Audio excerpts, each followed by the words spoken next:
तो hi everyone. तो हम लोग थ्योरी ऑफ कंप्यूटेशन पढ़ रहे थे और ये हमारा लोग का लेक्चर नंबर 3 है। कल हम लोगों ने मिनिमाइजेशन और डीएफए स्टार्ट किया था, तो आज हम लोग उसी को कंटिन्यू करेंगे। बट उसको कंटिन्यू करने से पहले हम लोग एक बार सब चीज़ रिवाइज कर लेते हैं कि हम लोगों ने अब तक क्या क्या पढ़ा है। तो सबसे पहले हमने पढ़ा था कुछ terms in theory of computation, जिसमें पहला था अल्फ़ाबेट। अल्फ़ाबेट क्या होता है हमने उसको पढ़ा था। अल्फ़ाबेट क्या होता है? अल्फ़ाबेट कुछ नहीं, बस एक सिंपल सा एक सेट है जो कि नॉन एम्प्टी होता है, फाइनाइट होता है। अल्फ़ाबेट नॉन एम्प्टी होता है, फाइनाइट होता है। जैसे एग्जांपल हम लोगों ने ए बी लिया था। ए बी में क्या है? ए एंड बी दो एलिमेंट है, तो फिक्स साइज़ का है और एम्प्टी नहीं है, तो ये एक दो साइज़ का अल्फ़ाबेट हो सकता है। और 0 1 2 3 साइज़ का अल्फ़ाबेट है। और देखें 0 1 2 3 ये 4 साइज़ का है। Zero sorry A B C D ये 4 साइज़ का अल्फ़ाबेट है। और 1 2 से लेकर इन्फिनिटी तक ये कोई अल्फ़ाबेट नहीं है, क्योंकि ये इनफाइनाइट है, इनफाइनाइट नंबर है, तो इसलिए ये अल्फ़ाबेट नहीं है। और 0 1 AB इसमें भी 4 एलिमेंट हैं और ये फाइनाइट नंबर है, सो ये अल्फ़ाबेट है। फिर उसके बाद हम लोगों ने स्ट्रिंग पढ़ा था। स्ट्रिंग क्या होती है? स्ट्रिंग कुछ नहीं होता, कलेक्शन ऑफ अल्फ़ाबेट होता है, जिसमें फाइनाइट सीक्वेंस होता है, यानी साइज ऑफ स्ट्रिंग फिक्स होगी। और स्ट्रिंग में जितने भी एलिमेंट होंगे वो सारे अल्फ़ाबेट से ही लिए गए होंगे। जैसे कि अल्फ़ाबेट हम लोग को दिया गया A, B, जिसमें स्ट्रिंग दी गई है, जिससे हम लोग स्ट्रिंग जनरेट कर सकते हैं ए बी के थ्रू। वो सारी क्या क्या हो सकती है? जैसे पहले नल स्ट्रिंग भी हो सकती है, सिंगल ए भी हो सकता है, डबल ए हो सकता है, ए बी हो सकता है, A double A B B A, इससे बहुत सारे परम्यूटेशन कॉम्बिनेशन बन सकते हैं। तो ये सारी स्ट्रिंग जनरेट हो सकती है। सिमिलरली अगर हम लोग एक अल्फ़ाबेट 1 लेते हैं, तो उसके अकॉर्डिंग स्ट्रिंग बन सकती है 1 1 2 टाइम्स 1 3 टाइम्स 1 4 टाइम्स 1, ऐसे ऐसे ऐसे करके बहुत सारी स्ट्रिंग बन सकती है। बट जो लेंथ स्ट्रिंग की वो फिक्स होनी चाहिए। ऐसा नहीं कि इनफाइनाइट टाइम 1, यानी लेंथ ऑफ स्ट्रिंग इनफाइनाइट, ये पॉसिबल नहीं है। सो अब यहाँ पे आते हैं अल्फ़ाबेट के ऊपर। अल्फ़ाबेट यहाँ पे जैसे ए बी लिया है, तो हम लोग स्ट्रिंग क्या जनरेट कर सकते हैं? ए एंड बी से जुड़े सारे कॉम्बिनेशन जनरेट कर सकते हैं। बट जैसे एक स्ट्रिंग हम लोग लेते हैं ए बी बी सी, सो सी यहाँ पे नहीं आ सकता। क्यों नहीं आ सकता? क्योंकि सी इस अल्फ़ाबेट का पार्ट नहीं है, तो ये गलत हो जाएगा। मतलब ये स्ट्रिंग गलत है। केवल ए और बी के सारे कॉम्बिनेशन आ सकती है, इनवैलिड स्ट्रिंग है। और इम्पॉर्टेंट चीज़ क्या है? स्ट्रिंग का साइज़ जो है ना, वो ज़ीरो भी हो सकता है, जिसे हम लोग को एप्सिलॉन से डिनोट करते हैं या नल स्ट्रिंग बोलते हैं। अब आता है लैंग्वेज। लैंग्वेज को हम लोग पहले ही जान चुके हैं। लैंग्वेज क्या होता है? लैंग्वेज भी एक सेट है जो स्ट्रिंग का सेट है। तो सबसे पहले हमने अल्फ़ाबेट पढ़ा था। अल्फ़ाबेट क्या है? सिंबल्स का सेट होता है जो फाइनाइट होता है और नॉन एम्प्टी होता है। दूसरा स्ट्रिंग क्या होती है? स्ट्रिंग होती है कलेक्शन ऑफ या और कलेक्शन और सीक्वेंस ऑफ अल्फ़ाबेट होता है जो फिक्स साइज का होता है। तीसरा हम लोग पढ़ा है language.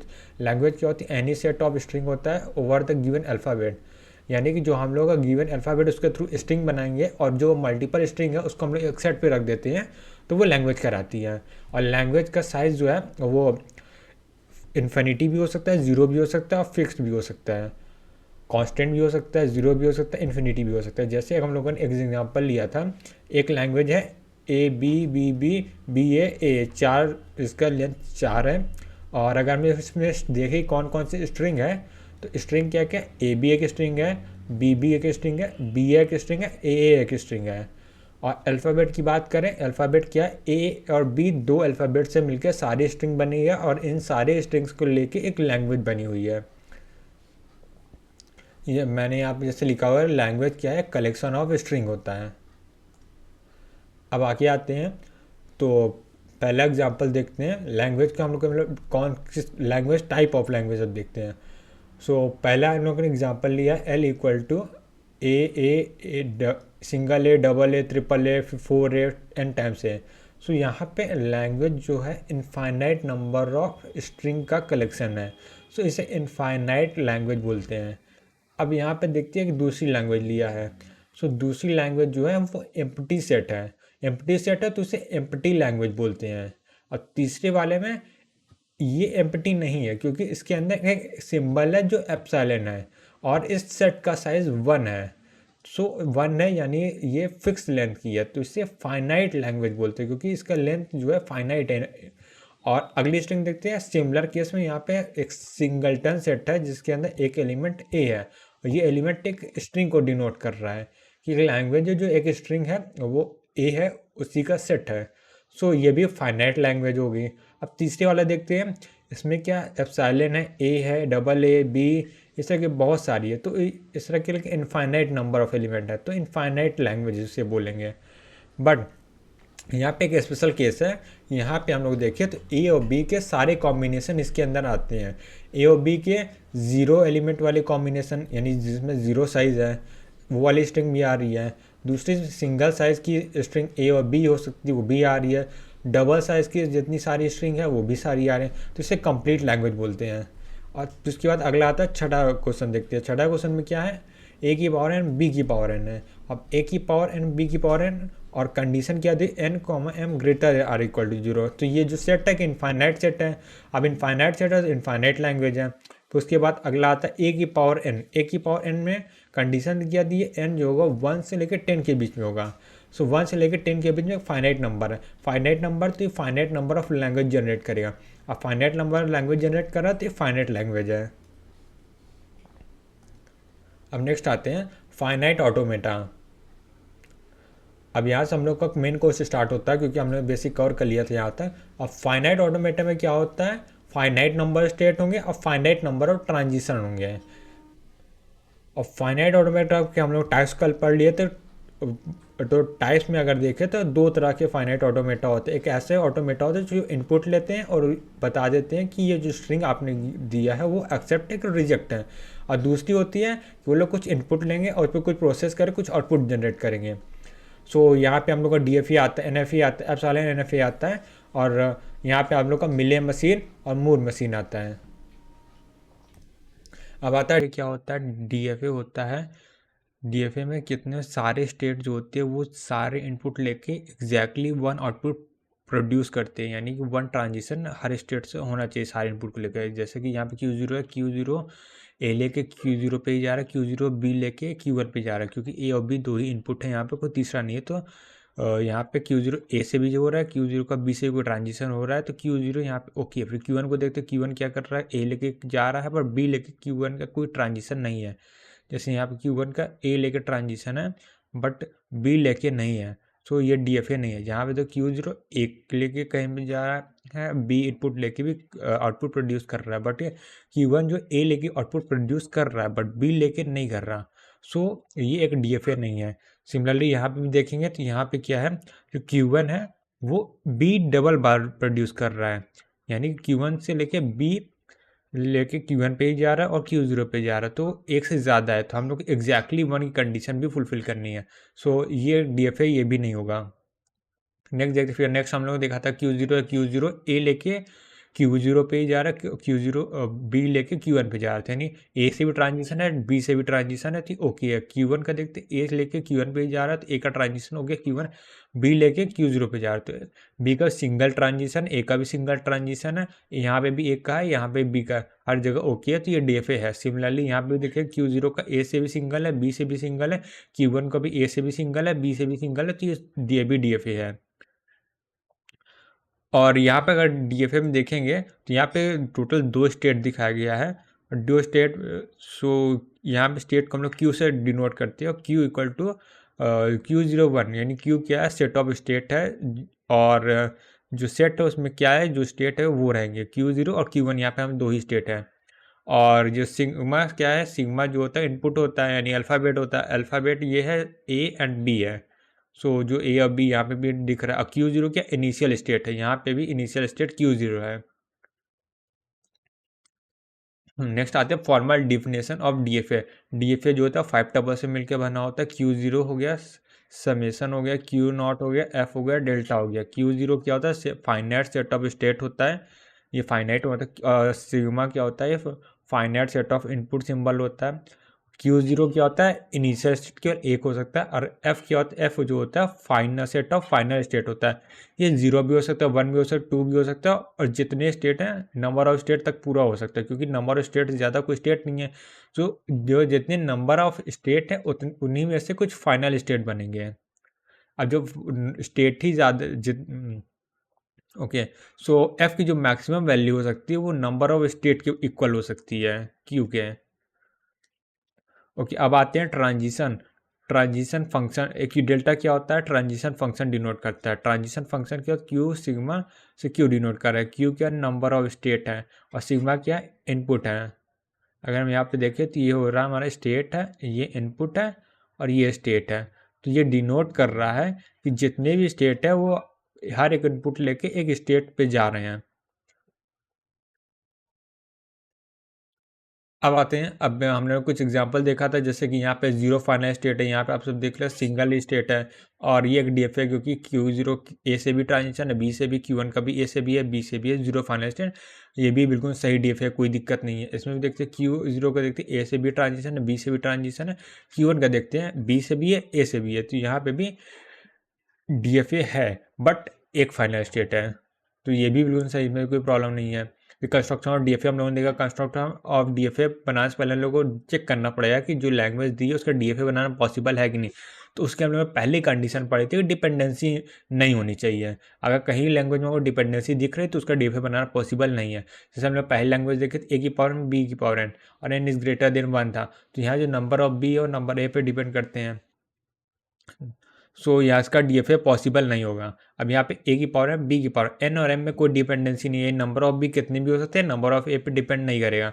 So L two is okay, इसका डीएफए बनाना पॉसिबल है। अब L3 देखते हैं, L3 ए की पावर एन, बी की power N, N is less than M, यानी एन और एम में कंडीशन आ गई। सो इसका डीएफए बनाना पॉसिबल नहीं था।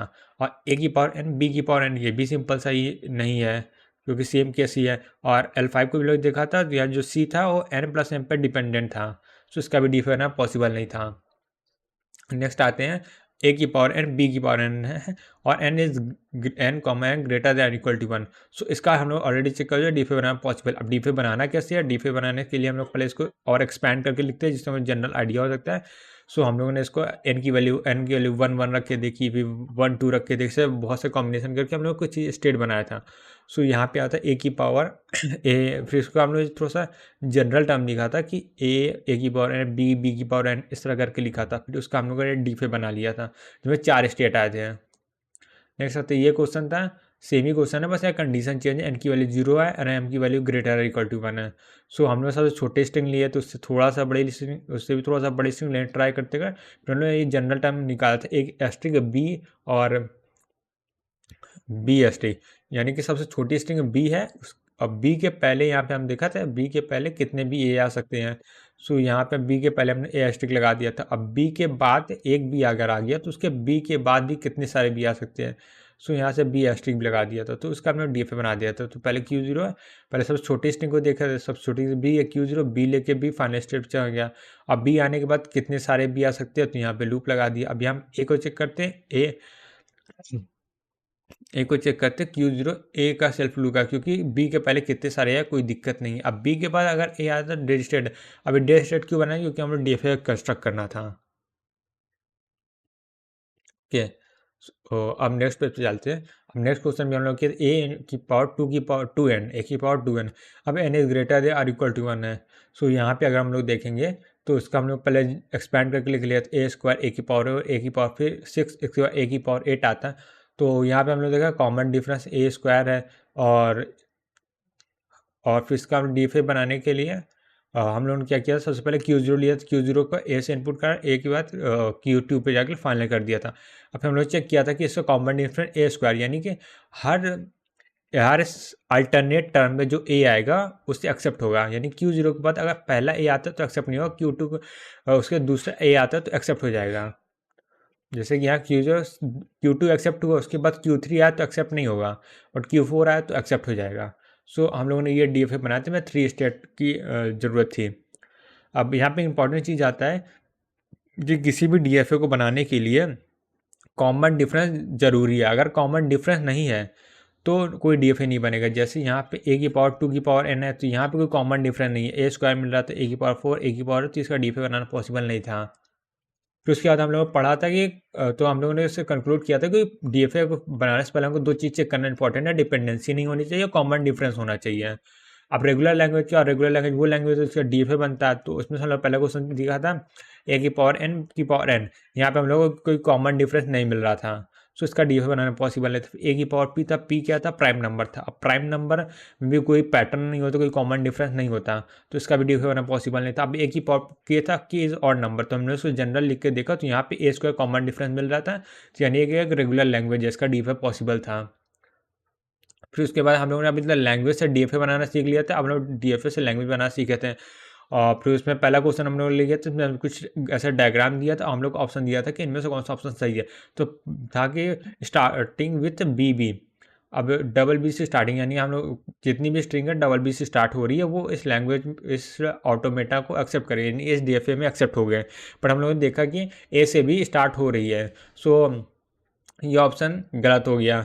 और फिर उसके बाद सेकंड ऑप्शन था एंडिंग विद BB, यानी कि इसमें जो ऑटोमेटा जो एक्सेप्ट करेगा वो सारी स्ट्रिंग में एंड में BB आएगा, बट यहाँ पे AB आ रहा था, तो ये भी ऑप्शन गलत हो गया। फिर कंटेन एटलीस्ट 2B, यानी कि वो सारी स्ट्रिंग आएगी जिसमें एटलीस्ट 2B हो, सारे एक्सेप्ट होने चाहिए। तो सबसे पहले हम लोगों ने यहाँ पे चेक किया था ABB एक्सेप्ट हो रहा है, और उसके बाद BB चेक किया, BBA चेक किया था, बी लेके Q1 पे जाएगा, दूसरा B लेके Q2 पे जाएगा, और A वो भी एक्सेप्ट हो रहा है, बट हम लोग BAB चेक किया तो वो एक्सेप्ट नहीं होता, तो Q0 है वो B यहाँ पे Q1 पे आएगा, फिर A लेके फिर Q0 पे जाएगा, फिर उसका B लेके Q1 पे आएगा, यानी फाइनली वो Q1 पे रहेगा। सो ये भी ऑप्शन गलत था, सो यहाँ पे नन ऑफ दीज ऑप्शन थे, चौथा ऑप्शन सही ऑप्शन था।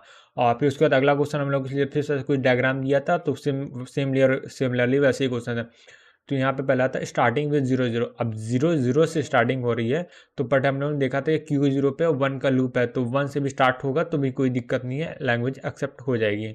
अब दूसरा क्या था, सब स्ट्रिंग विद 0 0, अब 0 0 सब स्ट्रिंग मतलब जितनी भी स्ट्रिंग है, जितनी स्ट्रिंग है जिसमें 0 0 एज ए सब स्ट्रिंग आता है वो सारी एक्सेप्ट होनी चाहिए। तो हम लोग कुछ परम्यूटेशन कॉम्बिनेशन बना के ट्राई किया था, तो उसमें ये 0 0 1 वाली एक्सेप्ट नहीं हो रही थी, क्योंकि ये 0 0 1 वाली Q0 पे आके एंड हो जाता है, Q0 फाइनल स्टेट नहीं था। अब एंडिंग विद 0 0 देखते हैं, एंडिंग विद 0, यानी कि सारी स्ट्रिंग है जो 0 से एंड हो रही एक्सेप्ट होनी चाहिए। तो सबसे पहले हमने 0 स्ट्रिंग को देखा था, 0 स्ट्रिंग ही एक्सेप्ट नहीं हो रही, तो भाई आगे की दिक्कत ही नहीं, वो सारी गलत, ये भी ऑप्शन गलत हो जाए। अब उसका नन ऑफ दीज ऑप्शन सही था। अब अगला क्वेश्चन लिखे आते हैं, जिसमें हम लोग को पूछा था कि number of binary string accepted पूछा था। तो यहाँ पे कुछ डायग्राम थी, यहाँ पे हम पहले एनालाइज किया था कि सबसे छोटी स्ट्रिंग होगी वो 2 होगी, 2 साइज़ की, वही एक्सेप्ट होगी। तो यहाँ पे n=2 लेते कौन सी स्ट्रिंग आ रही है, 1 1 आ रही है, यानी कि एक स्ट्रिंग आ रही है।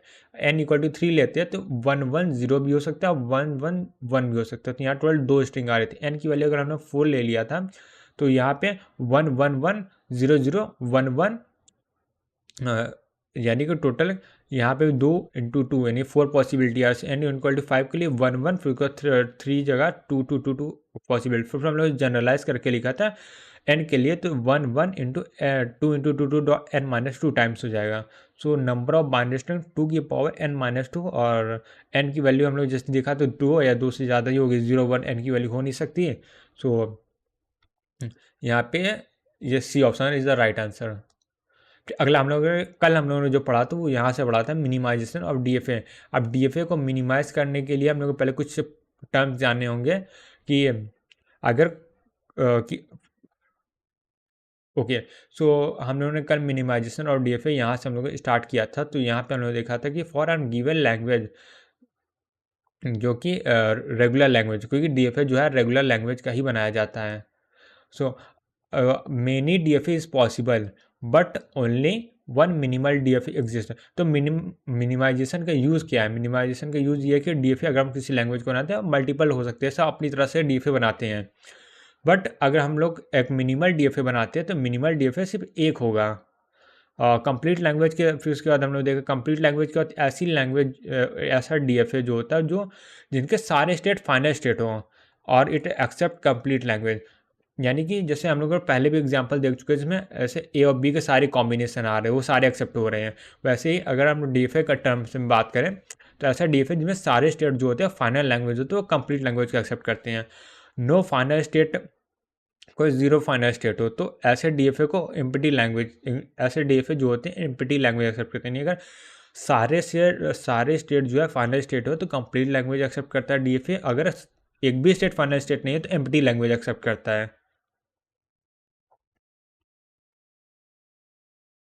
ओके, सो हम लोग आगे बढ़ते हैं। अब आगे अगला क्वेश्चन क्या है कि ओके, यहाँ पे हम लोगों ने बस वही चीज़ चेक किया था कि कंप्लीट लैंग्वेज कैसे एक्सेप्ट करे, कौन कौन डीएफए। जैसे यहाँ पे एक ही स्टेट है क्यू जीरो, जो ये क्यू जीरो है वो यहाँ पे ए का लूप और बी का सेल्फ लूप है, तो ये कंप्लीट लैंग्वेज एक्सेप्ट कर रहा है क्योंकि इसमें एक ही स्टेट है वही फाइनल स्टेट है। यहाँ पे भी जो कंप्लीट लैंग्वेज, यहाँ दो स्टेट है और दोनों फाइनल स्टेट, तो ये भी कंप्लीट लैंग्वेज है।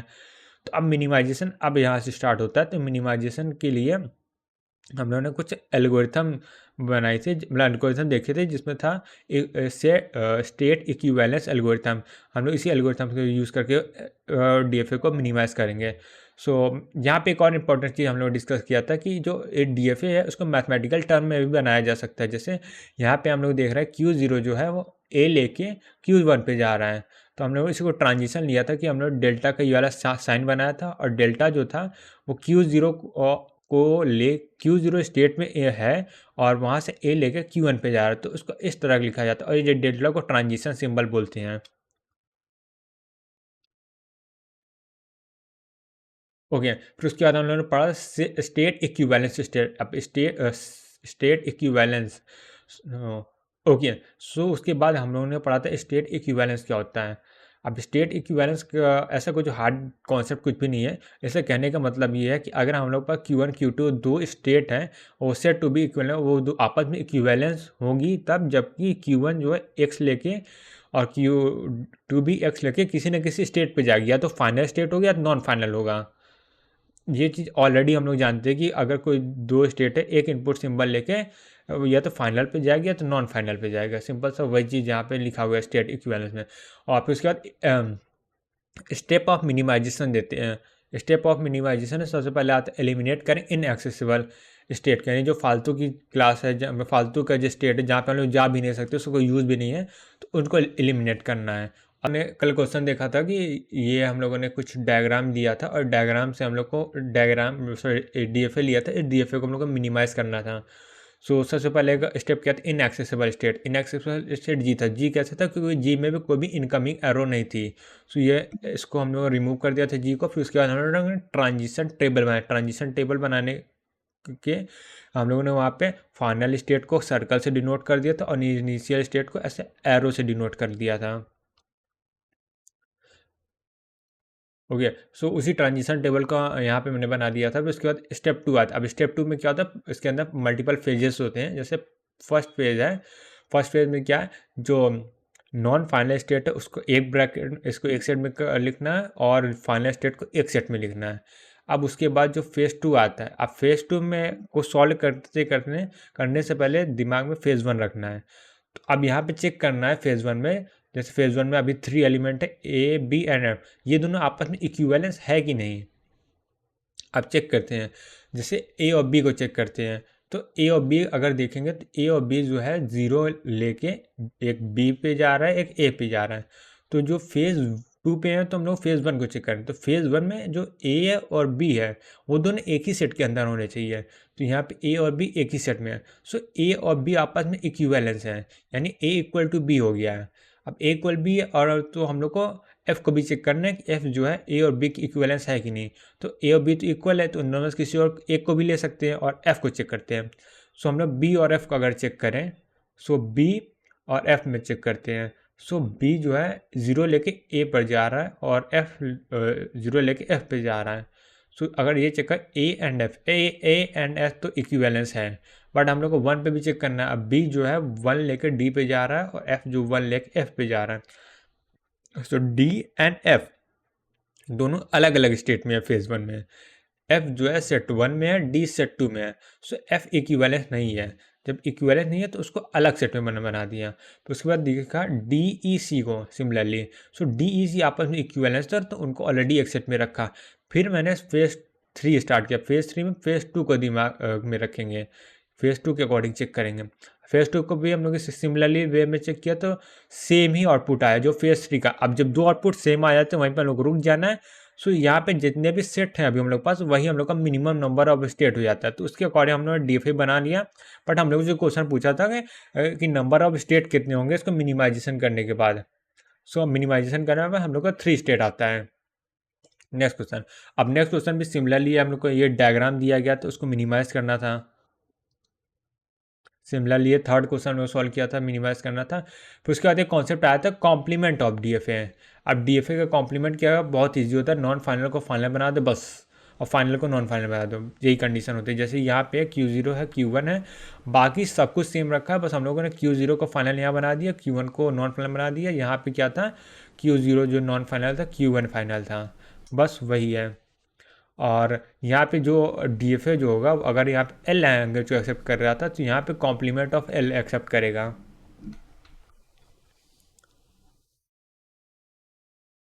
ओके, सो और फिर अब कुछ हम लोग ने क्वेश्चन सॉल्व किए थे जिसमें हम लोग से पूछा था कि अगर कोई इनपुट सिंबल ए, ओके, सो कल हम लोगों ने कुछ और क्वेश्चन सॉल्व किए थे जिसमें हम लोग को पूछा गया जिससे इनपुट सिंबल अगर ए और बी है, और पूछा था कि हम लोग को नंबर ऑफ स्ट्रिंग बताने, number of,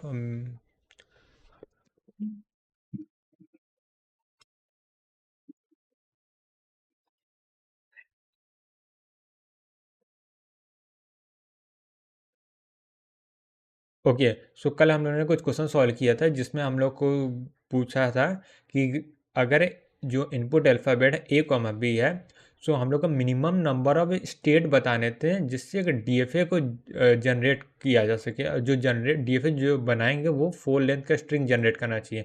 so minimum number of state of a DFA that generate 4 length string, यानी कि हम लोग को बताना है कि उस डीएफए में मिनिमम कितने नंबर ऑफ स्टेट होंगे जो कि 4 लेंथ की स्ट्रिंग बनाएगा, और जो इसका इनपुट है ए एंड बी। सो हम लोगों ने पहले मेथड 1 ट्राई किया था, जिसमें से हम लोगों ने ट्राई किया था कि मिनिमम नंबर ऑफ इसकी ऐसा डीएफए बनाया जा सके जो 4 लेंथ की स्ट्रिंग जनरेट करे। सो यहाँ पे हम लोगों को देखा था टोटल 6 नंबर ऑफ स्टेट आए थे।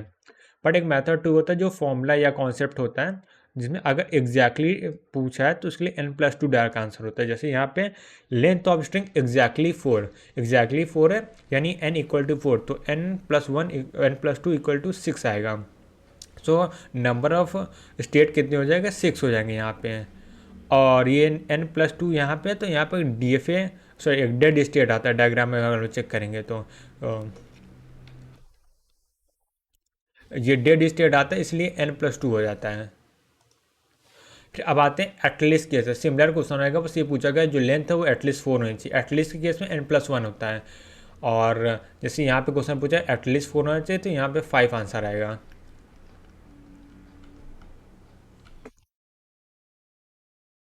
ओके, फिर उसके बाद आता है एटमोस्ट केस। एटमोस्ट केस में भी n+2 होता है, और यहाँ पे भी अगर डेड स्टेट आता है, यानी कि जहाँ पे भी n+2 हो रहा है, जहाँ पे भी n+2 हो रहा है वहाँ पे एक डेड स्टेट आता है। सो सिमिलरली यहाँ 4 के लिए पूछा तो n+2 = 6। तो एक और हम क्वेश्चन एक और टाइप का क्वेश्चन था जिसमें डिविजिबिलिटी बाय 4 पूछा था। डिविजिबिलिटी बाय 4 से ये मतलब है कि जो हम लोग का लेंथ होगी वो 0 भी हो सकती है, 4 हो सकता है, 8 हो सकता है, 12 हो सकता है, 6 हो सकता है, 12 हो सकता है, 16 हो सकता है, ऐसे 20 हो गए, ऐसे कुछ भी साइज़ का हो सकता है। सो यहाँ पे भी जो फॉर्मूला है वो डिविजिबल बाय n है तो n स्टेट होगा।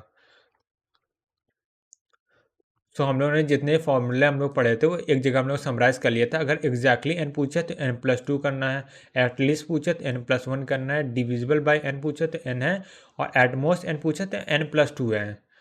ये n+2 में और यहाँ पे n+2 आता है, तो यहाँ पे डेड स्टेट आता है एग्जैक्टली, और एटमोस्ट के केस में डेड स्टेट आता है।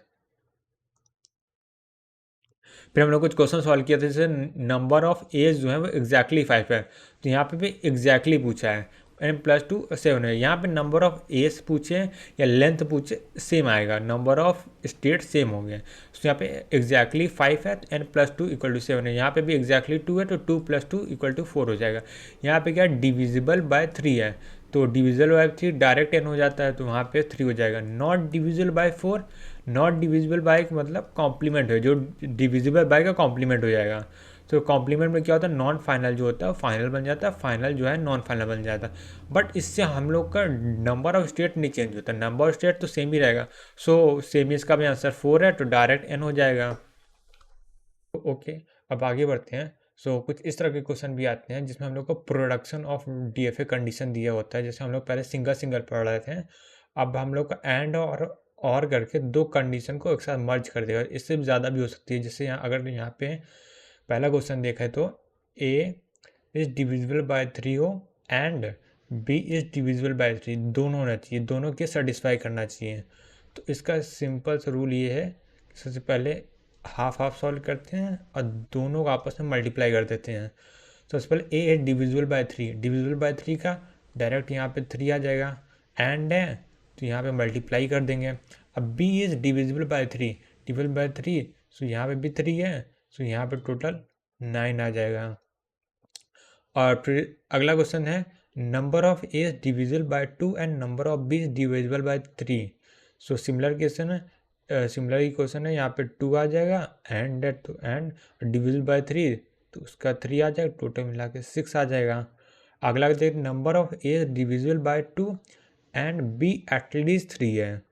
So number of A divisible by 2, divisible by 2 को डायरेक्ट 2 आएगा और number of be at least 3। So and किया मल्टीप्लाई, एटलीस्ट 3 क्या होता है n+1 होता है, यानी 3+1। सो यहाँ पे टोटल नंबर ऑफ स्टेट कितने आ जाएंगे, 8 आ जाएंगे मिनिमल डीफे में। सो यहाँ पे अब अगला क्वेश्चन आता है नंबर ऑफ ए एटलीस्ट 2। अब एटलीस्ट 2 है, सो यहाँ पे आ जाएगा 2+1 इंटू में number of be at least 3, so यहाँ पे 3+1 आ जाएगा, सो टोटल आ जाएगा 12 आ जाएगा। अब नेक्स्ट क्वेश्चन देखते हैं। ये एक तरह से इंपॉर्टेंट क्वेश्चन है, यहाँ पे बहुत लोग गलती करते हैं। Number of A exactly 2 and number of B is at least 2। So यहाँ पे क्या है, एग्जैक्टली में एक डेड स्टेट आता है। सो हम लोग को डेड स्टेट को भी कंसीडर करना है। हाँ, तो यहाँ पे क्या होना चाहिए, 2+2 होना चाहिए और यहाँ पे मल्टीप्लाई है number of be at least 2, at least के लिए n+1 होता है, 2+1 होगा तो यहाँ पे कितना आ जाना चाहिए, तो टोटल नंबर ऑफ स्टेट 12 आने चाहिए, but 12 is the wrong answer. तो यहाँ पे सही अप्रोच क्या है, यहाँ पे क्योंकि हम लोग डेड स्टेट को भी यहाँ पे कंसीडर कर रहे हैं तो हम लोग को जो मल्टीप्लिकेशन है उसमें डेड स्टेट कंसीडर नहीं करना है। सो यहाँ पे हम लोग को जो राइट आंसर आएगा वो कुछ ऐसा आएगा।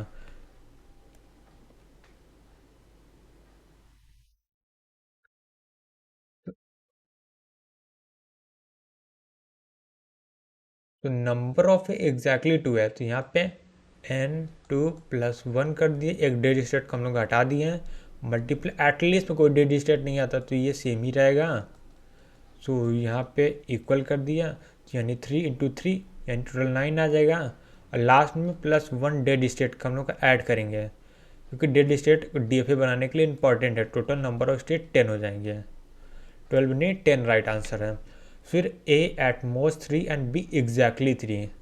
सो एट मोस्ट के केस में एक डेड स्टेट आता है, एग्जैक्टली केस में भी एक डेड स्टेट आता है। तो एट मोस्ट के लिए n+1 कर देंगे, मल्टीप्लाई है तो यहाँ पे भी n+1 कर देंगे और यहाँ पे n+1 से मतलब है 3+1 मल्टीप्लाई, यहाँ पे भी 3+1। अब जो फाइनल आंसर आएगा वो कितना आएगा, 12 आएगा। और 12 में एक डेड स्टेट, एक ही क्यों ऐड करेंगे क्योंकि यहाँ पे दो एग्जैक्टली एटमोस्ट हैं, यहाँ पे भी एक डेड स्टेट होता है, यहाँ पे भी। बट डेड स्टेट तो हम लोग को फाइनली एक ही रखना है, एक से ज़्यादा डेड स्टेट का कोई मतलब नहीं है। तो यहाँ पे टोटल नंबर ऑफ स्टेट कितने आ जाएंगे, 13 आ जाएंगे।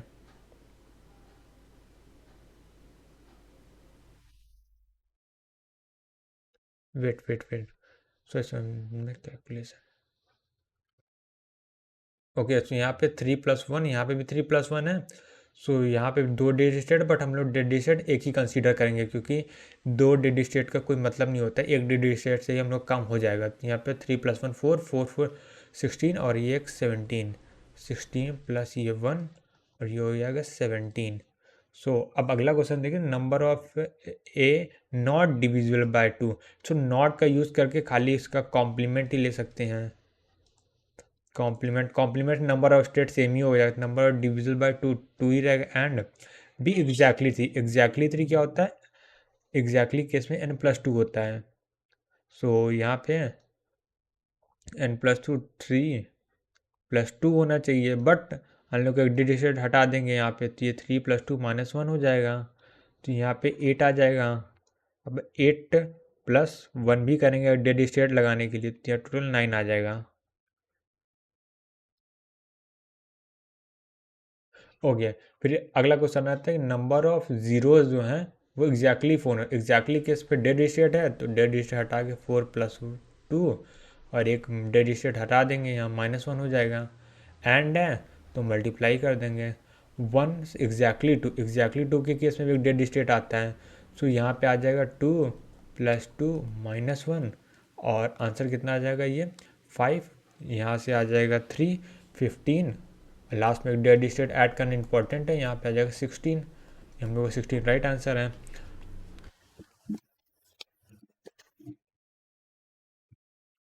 और यहाँ पे क्या और इम्पोर्टेंट बात है कि जो और है एंड है, अगर यहाँ पे से एंड हो और हो, दोनों के लिए नंबर ऑफ स्टेट सेम ही होगा।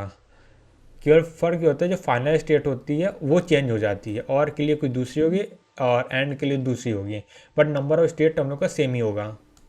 तो अब तक हम लोगों ने क्या पढ़ लिया, हम लोगों ने पढ़ा कि अगर इस तरह क्वेश्चन आते हैं कि नंबर ऑफ ओ एग्जैक्टली 4 है and number of ones exactly 2 है, यानी नंबर ऑफ ओस की, यानी नंबर ऑफ ओ या ए की एक condition they the, number of one और बी की दो कंडीशन, दूसरी कंडीशन दे दी, दोनों को अलग अलग दी और दोनों का एंड और से मर्ज कर दिया है। तो हम लोग इस मेथड सॉल्व करते हैं, जैसे हम लोग सॉल्व करते हुए आ रहे हैं। बट अब आने वाले क्वेश्चन इस तरह के क्वेश्चन आ सकते हैं, length of string divisible by 2 और 4, यानी कि हम लोग का इनपुट सिंबल से मतलब ही नहीं है, हम लोग को मतलब है लेंथ ऑफ द स्ट्रिंग है। सो इस तरह के क्वेश्चन को सॉल्व करने के अलग मेथड होता है। तो हम लोग पहले वो मेथड डिस्कस करें, पहले हम लोग उस मेथड को डिस्कस करेंगे, तो उसके बाद हम लोग यहाँ के सॉल्व करते हैं क्वेश्चन को। इस तरह के क्वेश्चन को सॉल्व करने के लिए दो रूल्स होते हैं। सबसे पहला रूल होता है कि अगर एम एन एन है, दोनों एन में से एन किसी एक कोई दूसरे को डिवाइड कर रहा है, जैसे कि हम लोग को दे दिया गया है length of string divisible by 2 और 4, और जैसे ऐसा दिया गया length of string divisible by 2 और 4। सो यहाँ पे क्लियरली देख सकते हैं जो 2 है वो 4 को परफेक्टली डिवाइड कर रहा है। सो यहाँ पे केस 1 होगा। अब केस 1 होगा अगर और दिया है, केस 1 होगा, पहले ही चेक हो गया, ठीक है। अब केस 1 में भी अगर और दिया गया, जो हम लोग का आंसर होगा HCF होगा। तो अगर और है तो हम लोग HCF लेंगे। अगर यहाँ पे एंड होता तो हम लोग क्या लेते हैं, LCM लेते हैं।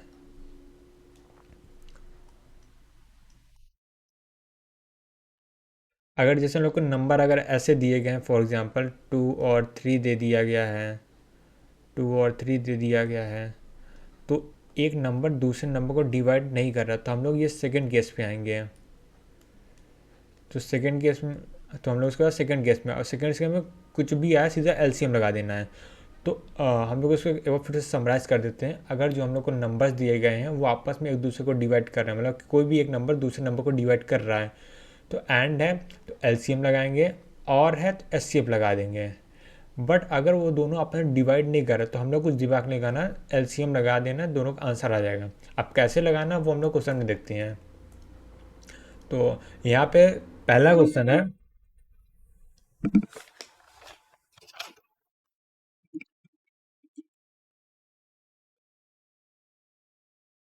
ओके, सो यहाँ पे ये पहला क्वेश्चन है कि length of string divisible by 2 और 4। तो हम लोग अब पुराने मेथड सॉल्व करते तो ये था लेंथ डिविजिबल बाय 2 लगाते हैं इंटू डिविजिबल बाय 4 के लगा के ये आंसर 8 आ जाता। बट ये गलत आंसर है।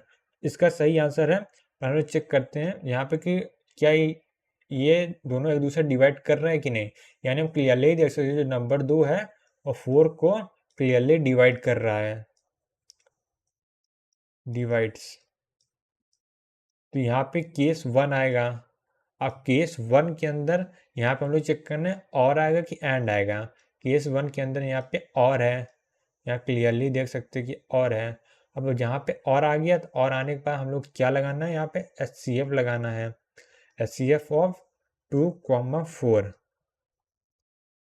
सो यहाँ 2,4 क्या होगा, highest common factor. Common factor in दोनों का 2 है तो आंसर आ जाएगा 2। ये हम लोग का आंसर है। एक बार फिर से देख लेते हैं। जैसे length of the string divisible by 2 और 4 है, 2 और 4 है। तो यहाँ पे हम लोग चेक किया कि 2 जो है 4 को प्योरली डिवाइड कर रहा है। सो हम लोग का केस 1 पे आता है। केस 1 के अंदर भी यहाँ पे और कंडीशन दी है, और कंडीशन दी हुई है तो यहाँ पे HCF लगा, सॉरी HCF होता है, सॉरी हाईएस्ट कॉमन फैक्टर। तो यहाँ पे HCF लगाना है और HCF 2,4 का HCF 2 होगा। तो यहाँ पे आंसर आ गया 2। अब अगला देखते हैं, length of the string divisible by 2 and 4 है। तो यहाँ पे भी क्लियरली देख सकते हैं कि 2 जो है 4 को पूरा डिवाइड कर रहा है और 2 4 को डिवाइड कर रहा है। तो यहाँ से क्या होता है, केस 1 आ जाता है। अब केस 1 में भी ये कौन सा एंड वाला केस है। अब एंड वाला केस है तो उसमें LCM लगा देना है। अब LCM लगाना है, LCM किसका लेना है, 2,4 का। अब 2,4 का LCM क्या आता है, 4 आता है। तो 4 स्टेट आंसर हो जाएगा। यानी इस क्वेश्चन का आंसर क्या है कि 4 नंबर ऑफ मिनिमल स्टेट चाहिए, यानी 4 नंबर ऑफ स्टेट जो होंगे मिनिमल DFA में होंगे, जिससे एक ऐसी स्ट्रिंग जनरेट किया जा सके जो कि जिसकी लेंथ जो हो 2 से या तो 2 और 4 दोनों से डिविजिबल हो। अब फिर उसके बाद अगले क्वेश्चन पे आते हैं। अब अगला क्वेश्चन क्या है, लेंथ ऑफ द स्ट्रिंग हो और डिविजिबल बाय 3 और 4 है। 3 और 4 का फर्स्ट फिर चेक करते हैं, पहले केस में आता है कि दूसरे केस में आता है।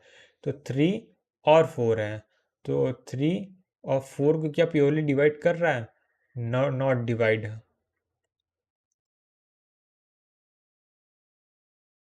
अब प्योरली डिवाइड नहीं कर रहा है तो यानी कि क्या है, केस 2 है, केस 2 है। अब केस 2 में हम लोग कुछ दिमाग लगाने नहीं है, सीधा हम लोग LCM ले देना है। LCM 3,4 आ जाएगा। अब 3,4 का LCM कितना होता है, 3,4 का LCM होता है 12 और 12 आंसर हो जाएगा हम लोग का, इजी। अब अगला क्वेश्चन फिर देखते हैं, length of the string divisible by 6 और 8। फिर हम चेक करते हैं क्या 6 और 8 आपस में एक दूसरे को डिवाइड कर रहे हैं। तो 6 को डिवाइड नहीं कर रहा है और 6 भी 8 को डिवाइड नहीं कर रहा है। तो यहाँ पे भी सिमिलर केस 2 आ जाएगा। केस 2 में सीधा हम लोग LCM ले लेंगे 6 एंड 8 का।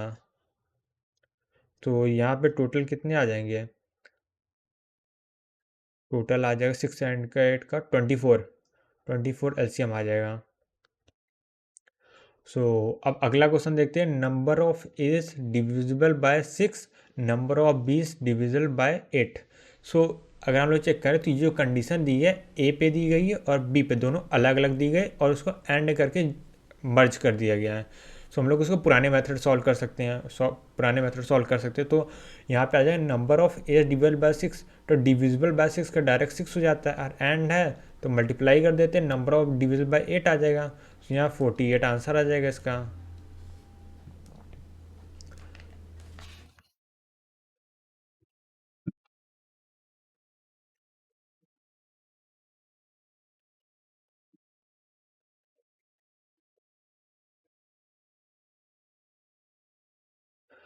हो गया। सो इस टॉपिक पे एक लास्ट क्वेश्चन कर लेते हैं,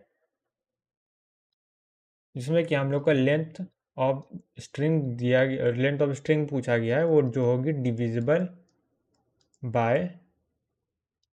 4 एंड 6 होगी। अब इसमें हमें सॉल्व करना है, ये भी बहुत इजी से हो गया है। डिविजल है 4 एंड 6 है, तो 4 जो है वो 6 को डिवाइड नहीं कर रहा है और 6 भी 4 को डिवाइड नहीं कर रहा है। सो इन दोनों में कोई केस नहीं है। सो यहाँ पे आ जाएगा केस नंबर 2। केस नंबर 2 में हम लोग को सीधा सीधा इसका एलसीएम ले लेना है। एलसीएम ऑफ 4, 6, अब ये क्या आ जाएगा, 12 आ जाएगा सीधा सीधा, जो कि हम लोग का आंसर हो जाएगा। सो यहाँ पे क्या होता है, इस टाइप के क्वेश्चन हो सकते हैं। अब हम लोग एक नया टाइप का क्वेश्चन पूछेंगे जो कि डीएफए के पेज पे ही होता है। सो इस तरह के क्वेश्चन में क्या पूछा जाता है वो देखते हैं। पहले हम क्वेश्चन लिख लेते हैं।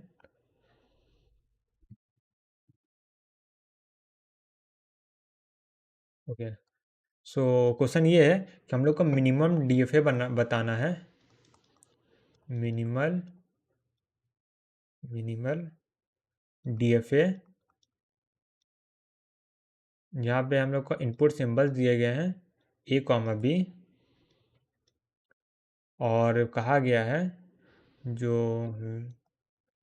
ऐसे जो डीएफए हैं उनमें वेयर क्या होगा, second input symbol from the second input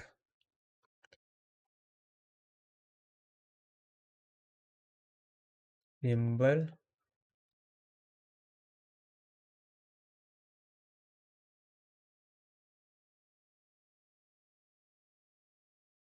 is a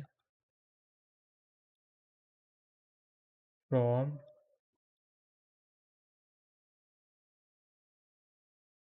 from the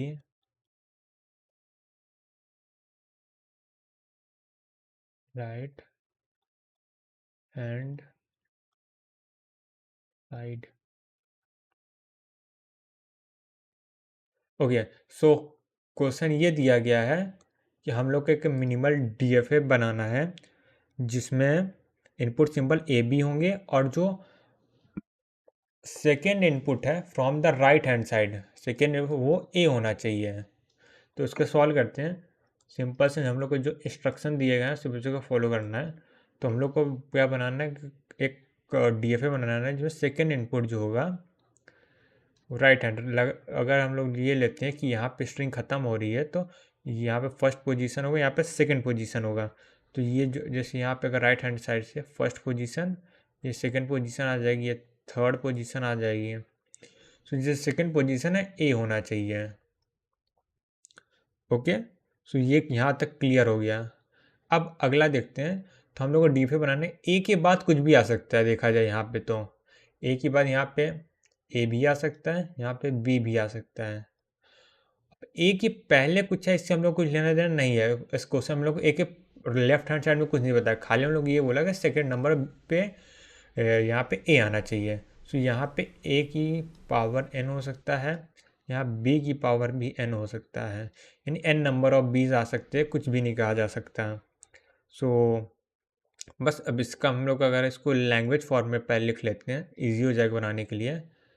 तो यहाँ पे हम लोग सबसे छोटा वाला क्या हो जाएगा, ए हो सकता है, ए हो सकता है, या अगर ए हो सकता है बी हो सकता है, या ए बी, ऐसे 3 लेंथ के भी हो सकते हैं। ऐसे ऐसे करके बहुत सारे कॉम्बिनेशन बन सकते हैं। और हम लोग इसका जनरल फॉर्म ऑलरेडी बना लिया है। अब इसका डीएफए बनाते हैं। सो इसका डीएफए कैसे बनेगा, तो सबसे पहले Q0 स्टेट हो जाएगी जो इनिशियल स्टेट होती है। अब इनिशियल स्टेट में अगर सबसे पहले सबसे छोटी स्ट्रिंग देखते हैं ये, और ये स्ट्रिंग देखते हैं, तो सबसे पहले ए तो आएगा ही आएगा। अब ए आने के बाद स्टेट चेंज करके Q1 कर देते हैं, Q1। अब ये सेकेंड पोजीशन में आने के बाद यहाँ पे इसके बाद दो कंडीशन है, या तो हम लोग का बी आ जाएगा जो कि इस केस में है, या तो हम लोग का ए आ जाएगा जो कि इस केस में है। दो केस बन जाते हैं। अब ए के बाद बी आ गया तो सीधा सीधा हम लोग को कुछ दिमाग नहीं आ रहा, फाइनल कर देना है Q2, और ये हो जाएगा फाइनल स्टेट। सो हम लोग ने इसको बना दिया। अब ए को भी यहाँ पे Q3 कर देते हैं। अब ये फाइनल स्टेट पे पहुँच जाता है। ये हो गया। ओके, सो हम लोग का स्केलेटन ऑफ डीएफए बन गया है। हम लोग बस इसको डीएफए में कन्वर्ट करना है। अब कन्वर्ट करने के लिए यहाँ पे चेक करते हैं कि क्या क्या मिसिंग है। तो सबसे पहले Q0 में बी का ट्रांजिशन मिसिंग है। अब बी हम लोग Q0 पे चेक कर सकते हैं, तो Q0 के पहले कितनी बार भी बी आए कोई दिक्कत नहीं है। तो यहाँ पे हम लोग बी का यहाँ पे सेल्फ लूप लगा दिया, क्योंकि हम लोग यहाँ पे देखते हैं बी की पावर एन है, एन टाइम्स बी है, कोई दिक्कत नहीं है। तो यहाँ Q0 तो कंप्लीट हो गया। अब Q1 को चेक करते हैं। अब Q1 क्या है, बी है और यहाँ पे ए है, तो दोनों ही Q1 पूरा कंप्लीट है। Q1 का बी से भी कोई ट्रांजिशन है, ए से भी कोई ट्रांजिशन है। अब Q3 को चेक करते हैं। Q3 में ए का भी नहीं है, बी का भी नहीं है। सो Q3 में अगर ए आ जाता है तो क्या होगा।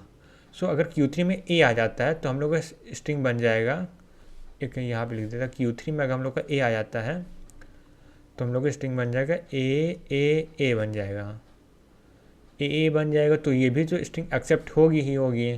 सो यहाँ पे Q3 का मैंने लूप लगा दिया। लूप इसलिए लगा दिया क्योंकि Q3 में ए आएगा। अब ए के आने के बाद कितने भी ए आए कोई दिक्कत नहीं है, क्योंकि सेकेंड पोजीशन पे ए आएगा ही आएगा। सो Q3 यहाँ से कंप्लीट होता है। और सॉरी, Q3 का ए पार्ट कंप्लीट, बी पार्ट देखते हैं, यानी Q3 में अगर बी आता है तो हम लोग का ए ऑलरेडी आ चुका है, उसके बाद फॉर एग्जाम्पल बी आता है। सो ये क्या होना चाहिए, एक्सेप्ट होना चाहिए। फिर ए के बाद बी आ गया मान लो, तो क्या एक्सेप्ट होगा, ये एक्सेप्ट नहीं होगा। बट अगर Q3 के पास ए बी आ गया फिर तो एक्सेप्ट ही होगा।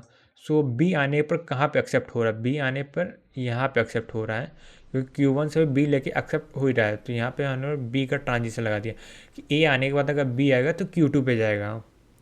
अब यहाँ से Q3 भी कंप्लीट होता है। सो अब यहाँ पे आते हैं Q2 पे देखते हैं अगर ए का ट्रांजिशन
सो हम लोग पर न्यू क्वेश्चन है, इसमें क्या इनपुट सिंबल फिर से ए बी दिया गया, इस बार third from RHS is A इज ए पूछा गया है, मतलब बोला गया है कि third from RHS is A इज ए होगा, तो हम लोग को मिनिमम नंबर ऑफ स्टेट या मिनिमल डी एफ ए स्टेट बताना है, कितने नंबर ऑफ स्टेट होंगे मिनिमल डी एफ ए में, minimal DFA F A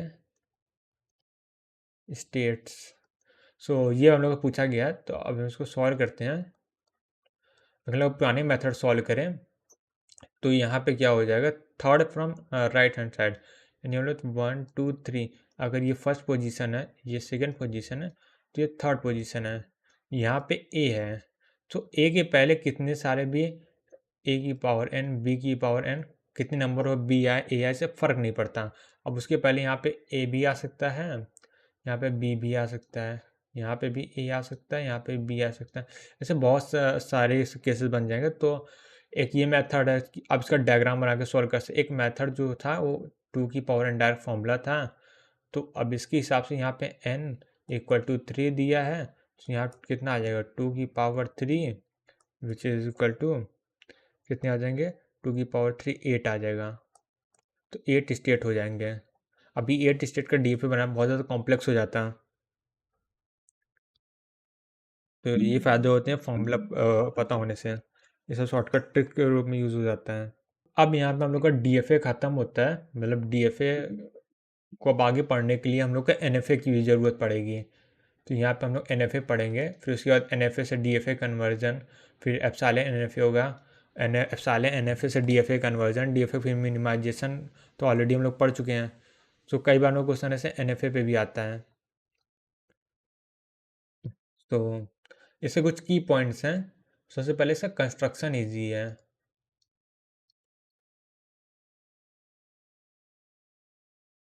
construction is easy है, यानी जो डीएफए बनाना है वो कॉम्प्लेक्स है और इसका एनएफए को बनाना इजी है।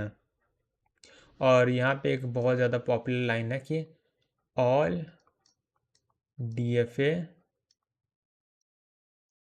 Are NFA, all DFA are NFA and not all NFA are DFA, यानी कि जितने में लोग डीएफए ऑलरेडी पढ़े चुके हैं वो सब एनएफए हैं, बट जो एनएफए हम लोग आगे पढ़ेंगे वो डीएफए हो भी सकते हैं, नहीं भी हो सकते हैं। अब क्या है, अब जैसे हम लोग डीएफए मिनिमाइजेशन एल्गोरिथम पढ़ा था, तो यहाँ पे कोई भी मिनिमाइजेशन नहीं होते, यानी नो मिनिमल एनएफए पॉसिबल, यहाँ पे कोई भी मिनिमाइजेशन पॉसिबल नहीं होता है। और इसका कोई कॉम्प्लीमेंट भी नहीं होता, यानी कोई गया complement of N F A क्या होगा, तो बिल्कुल गलत है, ऐसा कोई कुछ होता ही नहीं है, complement not possible.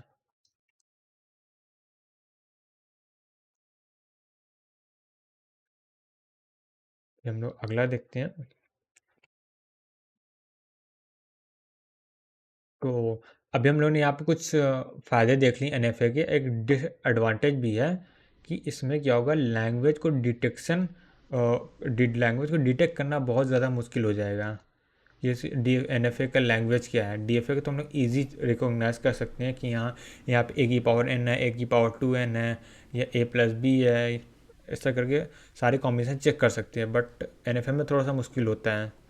Language recognition is easy in D F A,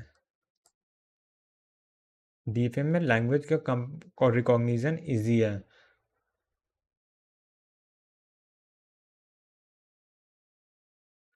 एक और अच्छा पॉइंट है, इन एन एफ ए वैलिड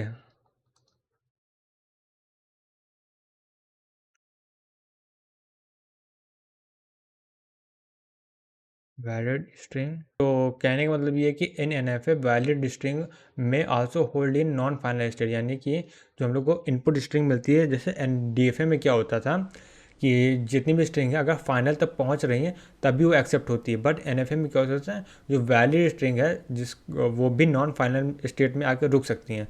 इस पॉइंट को हम लोग आगे डिस्कस करेंगे, बट फिलहाल के लिए इतना काफ़ी था।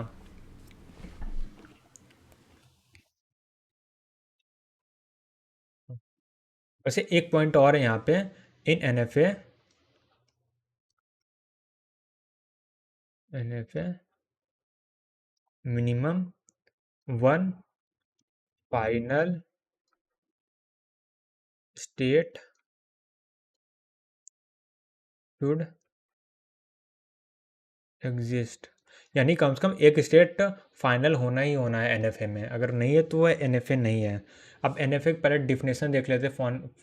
फॉर्मल डिफिनेशन, एनएफए जो होता है वो सिमिलर टू डीएफए होता है, बस उसमें ट्रांजिशन फंक्शन का चेंज होते से। हम लोग बात किए थे डीएफए में क्या होता था, 5 टपल होते हैं, यहाँ पे 5 टपल होते हैं, Q sigma Q not F और ये डेल्टा। क्यू क्या है, finite number, finite set of, finite set of state है। ये क्या है, इनपुट सिंबल्स हैं, सेट ऑफ इनपुट सिंबल। ये क्या है, स्टार्टिंग सिंबल है।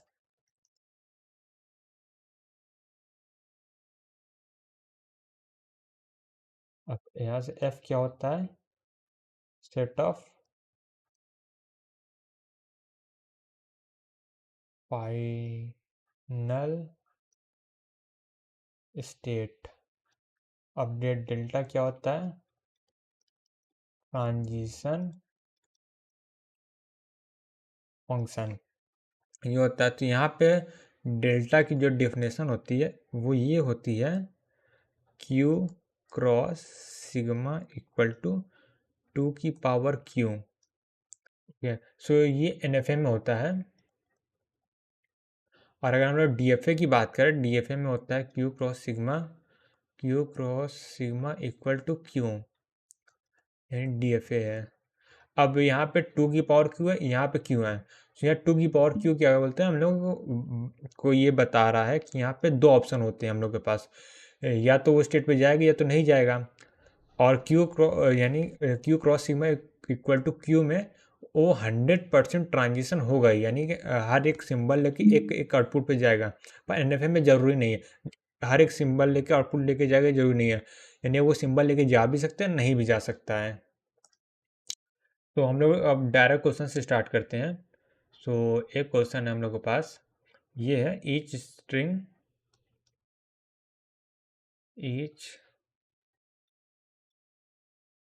String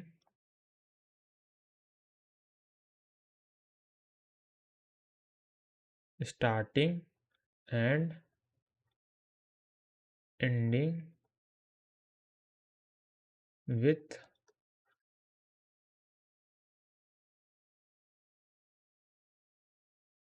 different symbol. इसका हम लोग डी बना चुके हैं, तो हम लोग इसका अब एन बनाते हैं। सो कहने का मतलब ये है कि जैसे हम लोग स्ट्रिंग ले लेते हैं, तो वो जैसे अगर ए से स्टार्ट हो रही है तो वो बी पे ख़त्म होगी, और अगर यहाँ पे बी से स्टार्ट हो रही है तो वो ए पे ख़त्म होगी। ये कहने का मतलब है, तो इसका डी बनाना बहुत ही ज़्यादा इजी है। तो फॉर एग्जांपल हम लोग यहाँ पे एक स्टेट ले लेते हैं जो कि इनपुट स्टेट हो जाएगा, और यहाँ से अगर ए आता है और उसकी एक सेकेंड, ओके, सो इसका एन बनाते हैं हम लोग, एन बनाते हैं नॉन फाइनाइट ऑटोमेटा। एन बनाने के लिए सबसे पहले हम लोग स्टार्टिंग स्टेट ले लेते हैं, और ए आ रहा है तो दूसरी स्टेट पे जा रहा है, अगर यहाँ से बी आएगा तो वो दूसरे स्टेट पे जाएगा। अब ए आने के बाद अगर लास्ट में बी आता है तो वो फाइनल स्टेट पे चला जाएगा। अगर बी आने के बाद अगर ए आता है तो वो फाइनल स्टेट पे चला जाएगा। अब ए और बी के बीच में कुछ भी आए, ए आए चाहे बी आए, इससे हम लोग को फ़र्क नहीं पड़ता, सब फाइनल में जाएंगे। सिमिलरली यहाँ पे है, यहाँ बी आने के बाद भी चाहे ए आए चाहे बी आए, दोनों फाइनल में जाएंगे। तो हम लोग का एन रेडी है।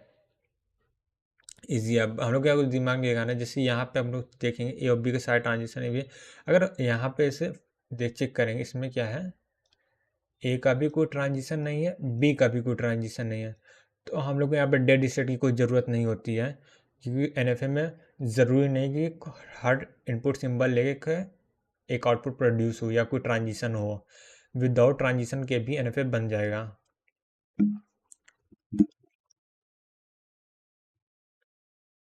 अब अगला क्वेश्चन देखते हैं। अब इसमें क्या कह रहा है, स्टार्टिंग विथ नो, ये लेते हैं, ईच स्ट्रिंग हैविंग 001, यानी कि जो जितनी भी स्ट्रिंग है उसमें ये सब स्ट्रिंग होनी चाहिए। तो हम लोग इजीली स्टार्ट करते हैं। तो सबसे पहले एक स्टार्टिंग सिंबल है। अब स्टार्टिंग सिंबल में ज़ीरो आ गया तो ये दूसरे पे चला जाएगा, फिर उसके बाद फिर ज़ीरो आया, फिर नेक्स्ट स्टेट पे जाएगा, फिर उसके बाद वन आया तो यहाँ पे फाइनल स्टेट हो जाएगा। बस। अब हम लोग को ज़ीरो के पहले पूछा है, ज़ीरो और वन, इससे हम लोग को फ़र्क नहीं पड़ता, इसके बाद आए तो भी सारी स्ट्रिंग एक्सेप्ट हो जाएगी, क्योंकि हम लोग के सब स्ट्रिंग है। तो हम लोग के ये एन रेडी है। डेफ हम लोग को बहुत ज़्यादा दिमाग लगाना पड़ता है कि यहाँ पे वन का कोई ट्रांजिशन नहीं है, यहाँ पे वन का नहीं है, तो उसके लिए हम लोग डेड स्टेट लेते हैं, उसको बनाते हैं, पर यहाँ पे कुछ नहीं दिमाग लगाना, बस बनाना ईजी।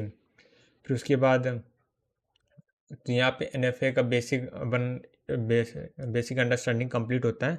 तो यहाँ पे एक न्यू टर्म आता है, वो आता है एक्सप्रेसिव पावर का, जो कि बहुत ही ज़्यादा फैंसी लगता है, बट ऐसा कुछ है नहीं।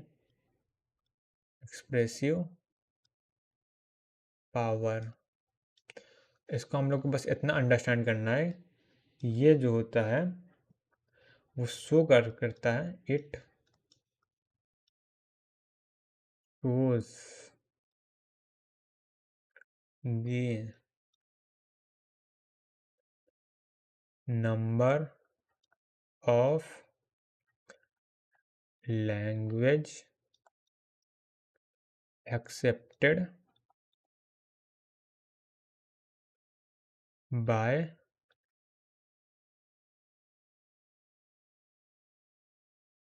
पर्टिकुलर ऑटोमेटा, पर्टिकुलर ऑटोमेटा, बस ये है। यानी कि किसी भी ऑटोमेटा की जितनी ज़्यादा एक्सप्रेसिव पावर हो, वो उस उतनी टाइप की लैंग्वेज, उतनी साइड लैंग्वेज को एक्सेप्ट कर पाएगा। तो इसका एक वो होता है चार डायग्राम या फिर रूल, या फिर जो बोल LBA PDA फाइनाइट ऑटोमेटा। जो फाइनाइट ऑटोमेटा होते हैं उसकी एक्सप्रेसिव पावर सबसे कम होती है, क्योंकि सिर्फ रेगुलर लैंग्वेज एक्सेप्ट करते हैं। उसके बाद पीडीए आता है जो कि सीएफजी